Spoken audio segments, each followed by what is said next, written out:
All right, welcome back in, everyone, to the Go 247 podcast. I'm Glenn West, the senior writer here at the site. Joined once again by our contributing writer slash student, Dylan Sanders. Dylan, good to see you, man. It's been a long week, I think, for everybody. But just how's it been going? How you doing?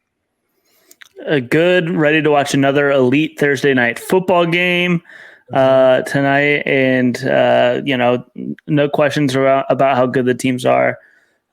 Basketball's back. Playoff baseball is officially underway now that it's Astros versus Yankees. That's how you know the playoffs have truly started. And I'm just excited. It's a great time to be a sports fan. Yeah, absolutely. If anybody knows me, you guys will get to know that I'm a diehard Pelicans fan. I might even lean Pelicans even over Saints. I mean, I love basketball that much, and that's always kind of been my team. And I can say that I've been there through the hard times. I can't always say that when I was a Saints fan. I kind of grew up when they were always pretty decent. So it's a different perspective when you're growing up and there's a god awful team that you really root for, and they kind of get going, towards when you're starting to grow up a little bit. So it's always fun. But and we'll get into it. But it's throughout the year. But I'm a Rockets fan, so we'll have those butting of heads at times, and it'll be fun. I want the Pelicans to do well. Yeah, we'll have some Tari Eason updates throughout the year for sure. Oh, he's so good. He is so good. Yeah. All right. Well, we'll get into some LSU Ole Miss here, but before we get started, as always, make sure you guys are liking the YouTube videos, subscribing to our YouTube channel, subscribing to Apple and to Spotify, wherever you guys are getting your podcasts from. Every little bit helps as we try to grow out the network here. But with that, LSU has another top 10 matchup, their second straight top 10 battle in Death Valley. After a couple weeks ago welcoming in Tennessee, they welcome in number 7 Ole Miss, the team that's really rocking right now, especially on the ground in their offense. Team averaging over 270 yards a game on the ground. That's certainly going to be a big talking point that we'll get into here. But just I think, look, kind of opening thoughts on this game. The number one thing that I think you're looking for is just some competition here from LSU. I mean, we've seen them go up against some of these teams that are probably at their level, the Floridas of the world, the Florida States of the world. But the one time we've seen them go against a team that's honestly going to be kind of in that conversation for a New Year's Six bowl, a college playoff, and kind of a SEC championship kind of picture. They didn't come out and perform the way that they wanted to against Tennessee a couple weeks ago. They just looked overmatched and overcoached and outcoached. And you just want to see that kind of translate. You want to see kind of the 2-week lessons here. I think that's what you're really hoping to see from this LSU team. What kind of lessons have they taken away from that Florida win last week? What kind of preparation, approach, mentality, mindset, all that stuff is going to be really, really important here as you welcome in another really high-level opponent. And it's going to be really important, I think, for LSU to obviously start fast, but just continue to build on that momentum that you saw last week offensively, I think is going to be huge. And so with that, are there any kind of opening thoughts, Dylan, that you have on this game? And then we can kind of get into a little bit more of the nitty-gritty stuff of what this team kind of shows. First off, my first initial reaction about this game was, wow, that line is not what I thought it was going to be. And the bettors have reflected that. At least it was early on. Heavy bets coming in on Ole Miss to cover the spread. So it's once again, as with Tennessee, it is Vegas versus the bettors. The bettors won last time by a lot. So maybe this time it'll be the bettors' turn to get the edge. But yeah, having a spread where LSU's favored was not where I was at coming into this game, and it probably still isn't where I'm at, where I think it probably should be. But there's a reason I don't make the lines. So yeah, but that's my initial reaction is, wow, is this game really going to be that close? Yeah, and just kind of some follow up on that. As we're recording this right now, Thursday afternoon, Last time I checked, the line was LSU -2. I'm not sure if it's shifted at all since It's the last two and a couple hours. half now. It's 2.5 now. So there we go. Even in the last couple hours, it's shifted a little bit. But yeah, I mean, look, Vegas really likes LSU in this game. yeah, and look, when you kind of have that -2, -2.5 point difference when you're the home team, that's usually kind of Vegas's indication to you that they think this is a pretty evenly matched game. They kind of call it a push game. So, I think look, we're going to find out on Saturday. But sorry, didn't mean to cut you off there, but just wanted to You're give good. some background on that. But go ahead. Yeah, I think to get starting into where we're talking about this game, you could go one of two ways. I think we start where I think the game will be decided, and that is Ole Miss's offense. Jackson Dart has never played in an environment near what is, especially a hostile environment, of what it's going to be like 2:30 in this heated, historied rivalry. So Tiger Stadium, Death Valley should be rocking. There's no excuses this week. It's not an 11 a.m. It's the 2:30 CBS game. It's classic. It's done a bunch of them. It's late enough in the day to where you can get boozed up before the game, coming rowdy. But no, that really is going to be a thing. LSU has to force Jackson Dart to beat them with his arm. It's something he's literally never had to do, and doing it in a raucous environment where he is prone to make mistakes whenever he has to use his arm a lot. That is the number one key to victory. If LSU wants this, they have to force a Jackson Dart to make mistakes. Yeah, no, I think so too. And when you're looking at this running attack, one of the big things I think I took away from Coach Kelly earlier this week, and we'll get a chance to talk to him. We're recording this before his final update on Thursday afternoon. But this is a perimeter-based run offense. And what that kind of says to me is this is an offense that likes to get its running backs on the edge and upfield as much as possible with their speed, with their finesse. And they have a couple of really, really good ones. And Zach Evans, who a lot of people probably remember from a couple of years ago as a really dynamic running back in a class a couple of years ago, and kind of was on the edge of kind of going to LSU or deciding between LSU and a bunch of other programs, ended up going to TCU and transferring here to Ole Miss and over the offseason. And then Kinshawn Judkins is another one that just, man, I mean, those two combined have put up some insane numbers on the ground. And it's going to be absolutely priority number one for LSU to try to contain the box, try to keep those guys inside, keep them from getting to the outside and getting upfield in that second level. And I think the best way you can do that is just tackling. I mean, look, we've seen it like the last couple of weeks here at all levels, really. LSU has really struggled to tackle. I mean, the blueprint play that you can kind of point to is Anthony Richardson's 81-yard touchdown run to open the fourth quarter last weekend. Just fundamental tackling issues that you saw really at, defensive line, linebacker, and secondary all missed tackles on that run, and really kind of helped Florida make a little bit of a game of it in the fourth quarter. But, just the fundamentals are going to be so important for LSU on defense. I think this is going to be a really a big game for a guy like Savion Jones. He's a guy that I wrote about this week. Really seems to be having his role expanded a lot on this defense, and he's a speedier kind of edge rusher that I think can absolutely play well in this kind of game where you're expecting Ole Miss to try to get to the outside on you some. I think he's a guy that can shed some blocks, keep those runners in the perimeter, and really have some success this weekend. Everybody's asking about Harold Perkins and what kind of role he'll have. I mean, he had a nice role last week and played pretty well as a true freshman on the road last week. But I don't know. I mean, I think it's just been so scheme based, how much they use him so far, that I wouldn't put it past LSU to not use him as much, but I also wouldn't put it past him to have him on the field a lot. I mean, what's kind of your feel on how LSU uses its personnel and kind of the optimal kind of way that they can kind of keep this thing under wraps defensively?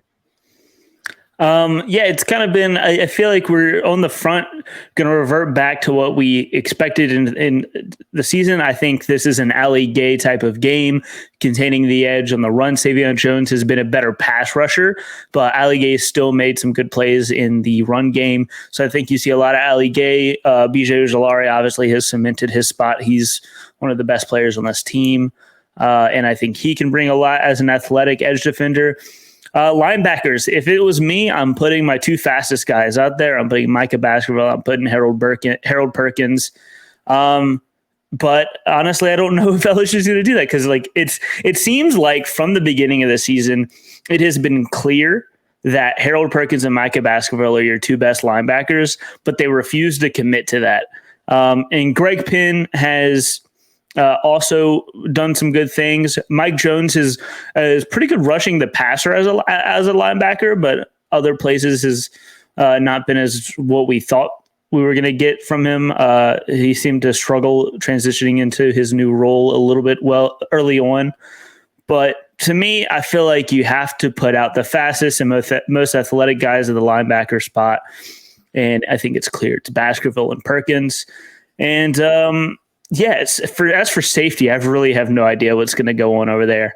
That's Joe Fouché was supposed to be your guy, like your run defender, but he struggled against Florida last week. So I don't know if you can count on that. Is Jarek Bernard Converse going to play more out there? Like he struggled tackling at times. He got beat. I don't know. There are a lot of questions about the personnel. I feel like LSU doesn't match up very well with Ole Miss because the strength of their run defense is the middle. Mekhi Wingo and Jay Roy are both very, very good.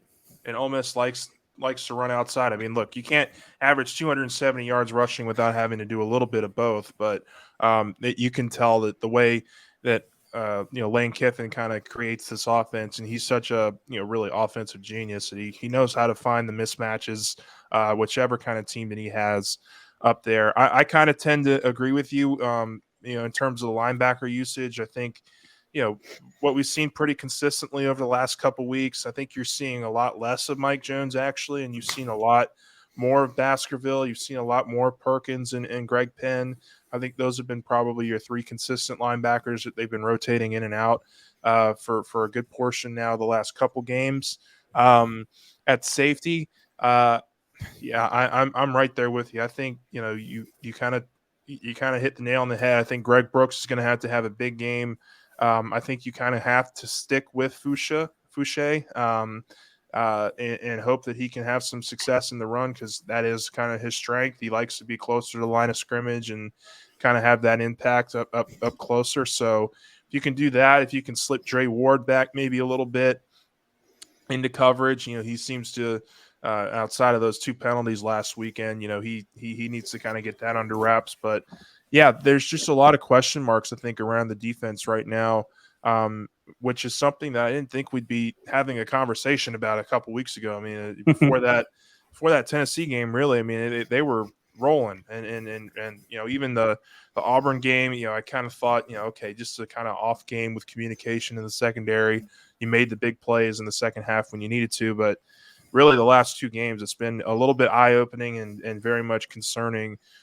So, when you're facing an offense like Ole Miss, I think this is going to be a game where LSU's offense just has to be able to match them. And I think that's going to be kind of where this game is won and lost. I jotted down a couple of keys to the game, and two of them focused on LSU's offense. And, I think probably the biggest thing, because and we'll get into this in a minute, but the way that Ole Miss's defense is structured, they like to send a lot of blitzes, lots of kind of chaotic blitzes, kind of you don't know where they're coming from kind of deals. And so I think that the protection calls are going to have to be very good. You're going to have that communication with the O-line and with Jaden Daniels really down pat from an early start of this game with those protections. It's going to be a huge test for these freshman tackles. We've touched on a couple of the guys that they could potentially throw at LSU this weekend, which we'll get into. But that's going to be huge. I think locating the pressure for the offense. And then also when you get into your scoring positions, when you get into the red zone, you have to capitalize with touchdowns. You can't be settling for field goals. Last week, LSU was very good at that.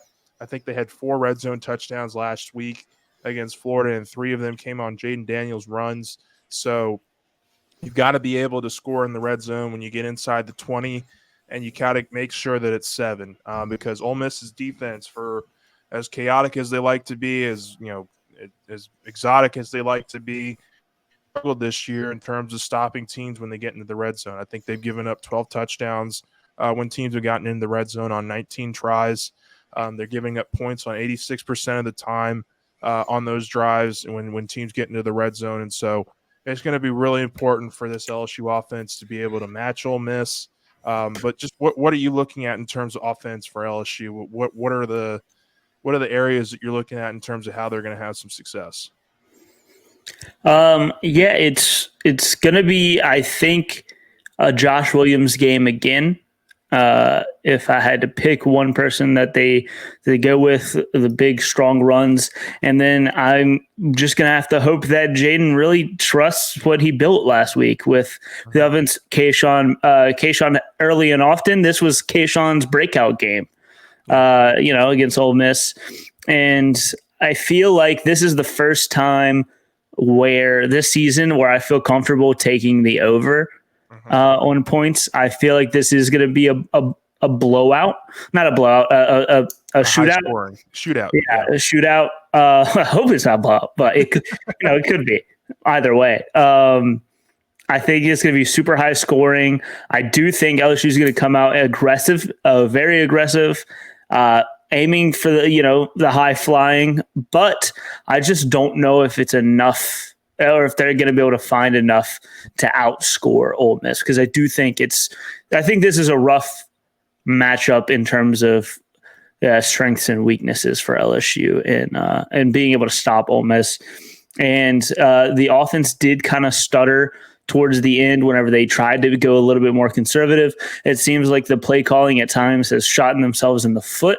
And that's the kind of stuff that can't happen.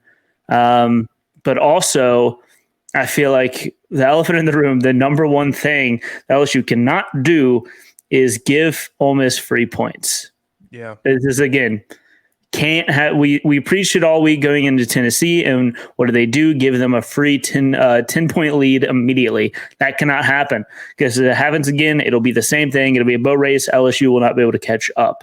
So no free points, score, be aggressive, and honestly, if I am Brian Kelly and Mike Denbrock, or if I'm Brian Kelly, I'm telling Mike Denbrock, do not take your foot off the pedal, because they took their foot off the pedal against Florida and they almost lost. They got down to a 7-point game at one point. Yeah. And it really took a 47-yard field goal from Ramos to make you feel good about LSU walking away with the win there.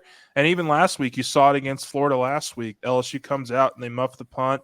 Florida gets the ball and they take an early 7-0 lead. I mean, like, that kind of stuff just cannot happen this weekend against a team like Ole Miss, because they will absolutely make you pay for every little mistake that you make.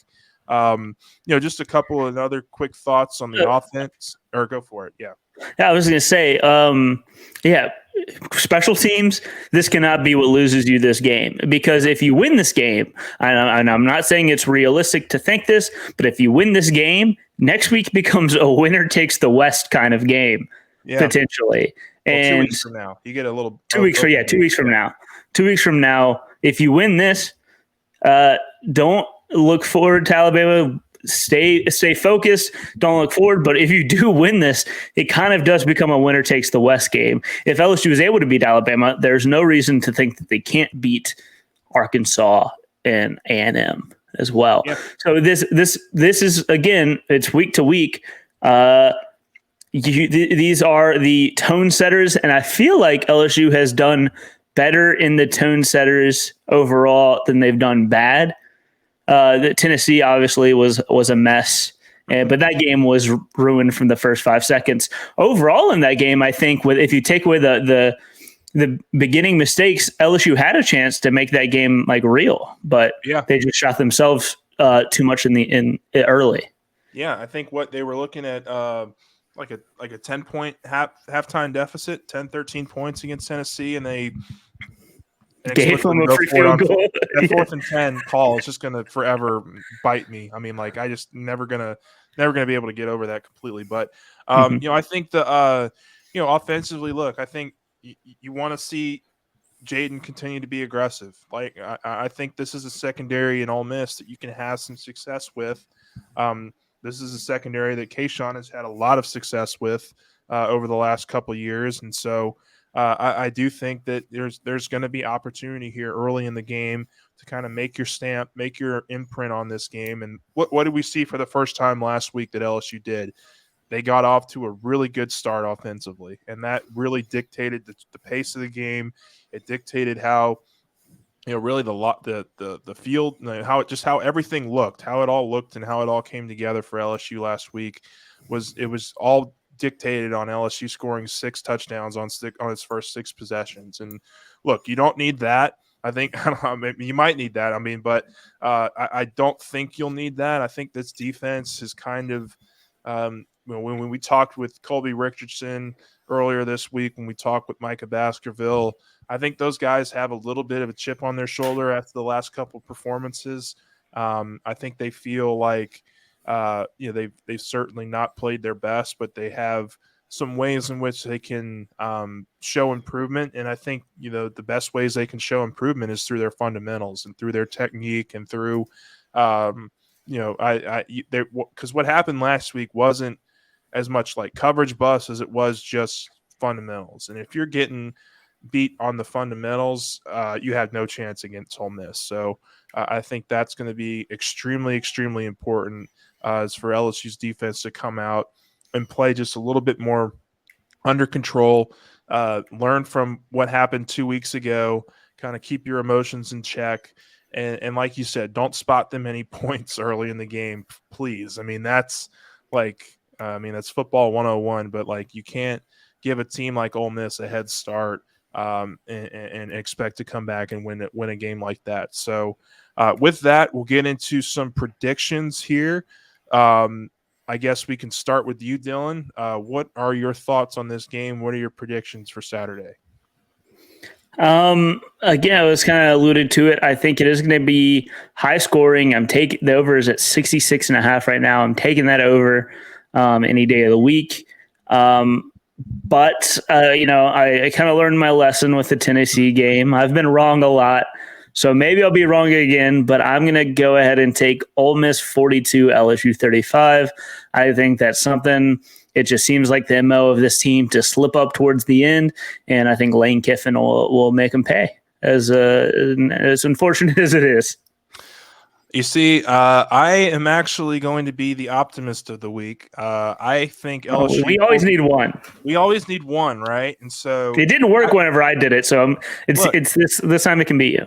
I'm a believer in what they found offensively last week. I really am. I think the offense is going to have a really nice day. I think, if you kind of get into a matching battle, then I think it probably doesn't go LSU's way. But I think, look, the defense has come up with timely stops this year. They've had times where they've really maybe not played at their best, but they've had some opportunities to get good stops and give the offense a chance. And it's really been most of the year the offense just hadn't been able to get going. But I think that Florida game, you could really see a changing of the guard in terms of how this team views itself. I think they kind of understand the moment, even though they're not talking about it. I think they understand that they're in a tie for second in the West and that this game goes a long way in kind of building the future of the program, but also having some immediate short-term success. You're looking at first tied for first in the SEC West if you win this game on Saturday. That's what LSU's up against, despite all the inconsistencies they've had. So I put in our predictions piece 38-35 LSU.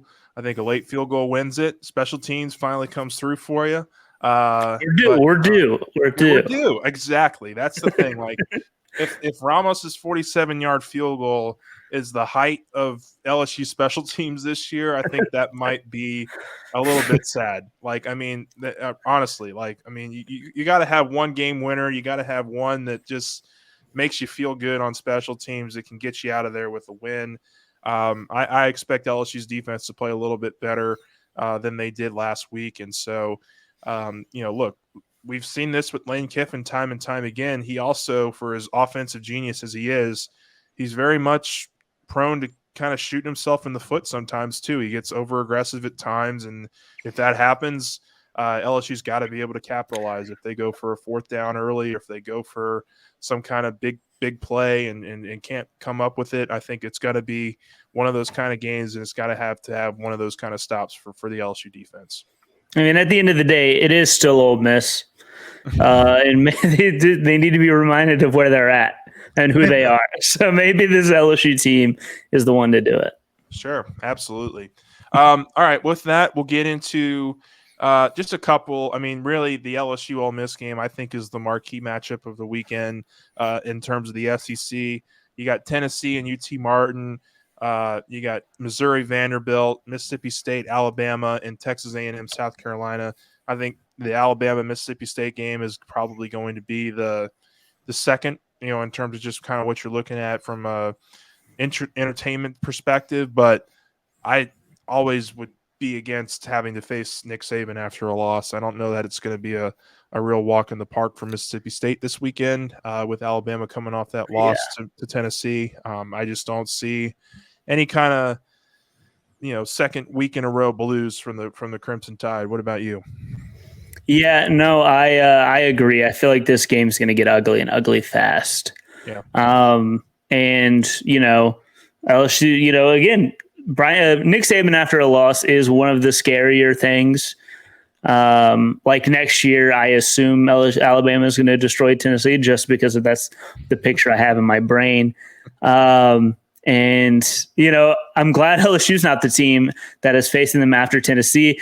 There's a couple weeks of separation to maybe get them, and it's at home. I feel like your best chance to get this undisciplined Alabama team, which is crazy to think, is on the road. And I think that plays into a couple weeks, but we'll get into that in a couple weeks. Yeah.